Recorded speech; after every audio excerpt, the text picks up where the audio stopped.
Hello guys, let's go about complete paraphrase of Grace poem Elegy Written in a Country Churchyard in easy English. The ringing of the evening bell marks the close of the day. The sheep walk slowly in a winding course over the pasture land, producing their natural sounds. The farmer is returning home with a heavy step, tired of the day's work.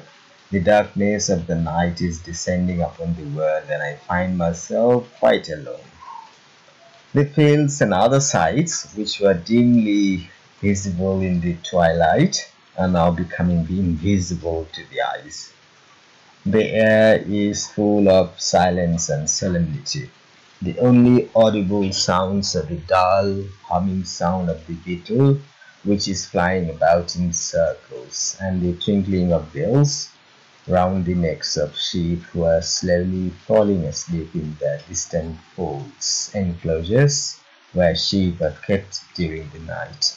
Another sound that can be heard is the occasional hooting of the gloomy and lonely owl, which cries whenever it is disturbed by some unfriendly creature, as if the owl were complaining to the moon about undue interference with its privacy in the church tower, where it has always been an undisputed monarch.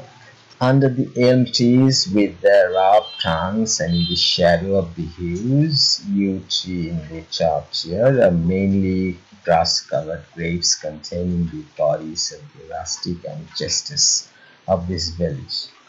Each dead man lies in his narrow grave in eternal sleep, his body turned to dust.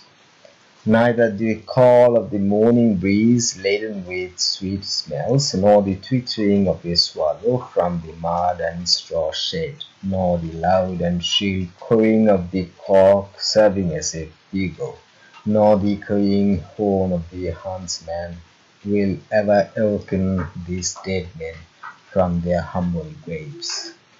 They will no more warm themselves before the bright fire burning in the fireplaces in their homes. No housewives will be busy in their evening duties to make them comfortable and to attend to their needs. They will no longer return home to be greeted by their children speaking in an imperfect, childish manner. No more will their children climb to their knees and compete with one another in receiving the paternal kiss. Often did these men reap the harvest with their sickles, often did the extremely hard soil yield to their plough, with which they furrowed the earth. How cheerful they used to drive to the fields their teams of horses or oxen harnessed together, how they used to cut down the trees with powerful blows from their axes. Let not ambitious persons belittle the useful labors of these men, their simple pleasures, and their unknown or inconspicuous existence. Let not the grand people listen to the brief and humble story of these poor men's lives with a scornful smile. Persons who are proud of their ancient and high descent, persons who make a display of their authority, persons who possess beauty or good looks, and persons who enjoy all the pleasures that wealth can buy. All these will one day fall victims to death, which cannot be avoided. All the spectacular exploits of man or his military conquests must ultimately lead him to death. Oh, you proud people, you should not blame these humble men who lie buried in their graves here, if their friends or relatives did not erect any statues or other memorials along the long corridor of the church, under the arched and beautifully curved ceiling which echoes the high-sounding, sacred music of the choir. No matter how vividly a dead man's life may be depicted on an urn, or how lifelike the statue of a dead man may be, it is impossible to bring back the departed soul to its body. Tributes paid to a dead man will not in the least stir his lifeless body, and words of praise will not be heard by his deaf ears. Perhaps in this unknown or obscure churchyard there lies a dead man whose heart at one time was full of a heavenly inspiration, or one who was fit to rule as a sovereign over an empire, or one who might have developed into a musician with an exceptional skill for playing on the lyre. But the vast, rich, and accumulated knowledge of centuries remained locked to their eyes. Extreme poverty, with its chilling effect, extinguished their holy or religious enthusiasm, as well as the warm and generous impulses of their hearts. Many gems exquisitely beautiful and exceptionally bright lie hidden in the dark depths of the bottomless ocean. Many beautiful flowers bloom in the wilderness where nobody can either see their blushing charm or smell their sweet fragrance. Perhaps there lies in this village churchyard someone who was fearless and brave like John Hampden.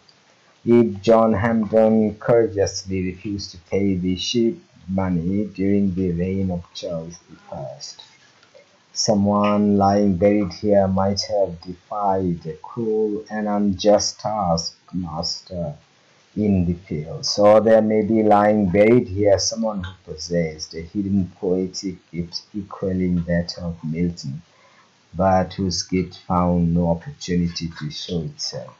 Perhaps there lies here someone who, under different circumstances, might, like Oliver Cromwell, have plunged his country into a civil war and caused heavy bloodshed. Their humble destiny did not allow them to address parliaments and win applause with their brilliant oratory, nor were they in a position to defy threats of destruction from enemy nations. Likewise, their humble position prevented them from exerting themselves for the happiness and prosperity of their country and reading in the eyes of their nation that look of contentment and joy which is a proof of the success with which the leaders had governed their country. It was not only their latent gifts which remained suppressed by their poverty also made it impossible for them to perform any wicked acts. Their poverty made it impossible for them to cause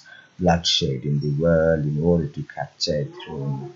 Their poverty prevented them from committing acts of barbaric cruelty to mankind. Their humble destiny also prevented them from suppressing truth, which always seeks to come out and become known. They did not commit any sins of which they had need to feel ashamed, nor did they degrade themselves by dedicating their poems to wealthy and luxury-loving patrons in a language of fulsome praise or extravagant flattery.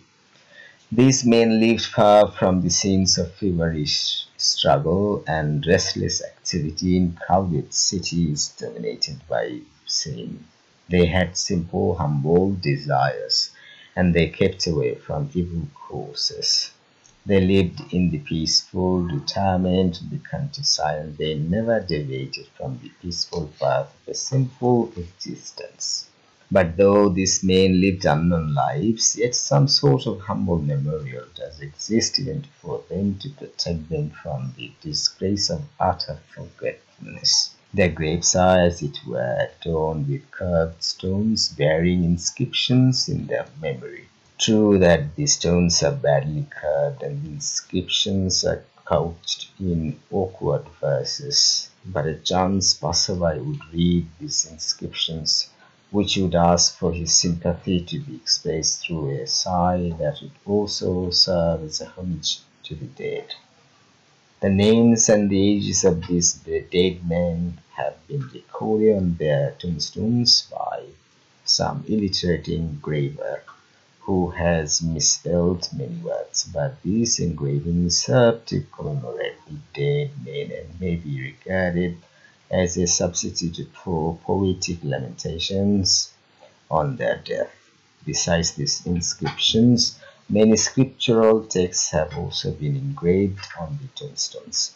These lonely texts, by preaching the vanity of human life, would induce in a thoughtful villager the desire for death. Is there any human being who, knowing that death will completely destroy his name, does not have the desire to be remembered after death? This life has its pleasures and its pains. Well, was there ever a man who departed from this warm and happy world without casting a regretful look upon it and without wishing to be remembered? When dying, a man seeks comfort from some loving friend or relative. The dying man feels some consolation to see tears of sympathy and affection in the eyes of near and dear ones. Even when one is dead, this natural desire for loving remembrance is keenly felt, and when all is dust and ashes, the keen desire for remembrance that lived in the body still lives on and finds its satisfaction in these inscriptions on tombs. I, who have not ignored the humble and unknown men who lie buried here, have narrated their simple story in this poem. It is quite possible that one day somebody with a temperament similar to my own will, in a mood of lonely reflection, make inquiries about my fate when I'm dead. Perhaps some gray-haired native of this village will say to the inquirer, "We have often seen that man early in the morning walking with hurried steps over the dewy ground to greet the rising sun from the grassy top of the hill. That the fruit of that beech tree, with its branches hanging downstairs and with its aged and old-looking roots twined high, he used to stretch his tired limbs at noontime and used to gaze thoughtfully at the stream that flows close by with a murmuring sound. He was in the habit of roaming about near the wood there and speaking out his whimsical ideas or fantastic notions to himself, sometimes smiling scornfully, sometimes looking sorrowful and pale, with his head hung downwards like a lonely and friendless man, or like someone tormented by some anxiety, or like a frustrated lover. One day I failed to see him on the hill where he was generally seen. I did not see him on the open tract of land or near the beech tree of which he used to be so fond. Another morning came, but still I did not see him near the stream or on the lawn or near the wood. The next day we saw his dead body being carried towards the church in a sad procession, with the mourners chanting appropriate funeral songs. "You are an educated man. Go near the grave beneath that old hawthorn tree and read the verses engraved on the tombstone. The epitaph: Here in this grave lies buried a young man who achieved no fame and upon whom fortune did not smile. In spite of his humble birth, he acquired knowledge and learning, but he was destined to live a melancholy life. This man had a generous and sincere heart. God richly rewarded him for his virtues. He had a sympathetic heart, and the sight of misery used to move him to tears. God was his protector, and this was all he desired. Make no further effort to describe his virtues or his weaknesses, know that he is dead and buried in his grave. There in his grave lie his virtuous, trembling with the hope to be rewarded, and his faults, trembling with the hope to be forgiven by the merciful Lord God, who is his Father." Please subscribe to my channel. Thanks for watching.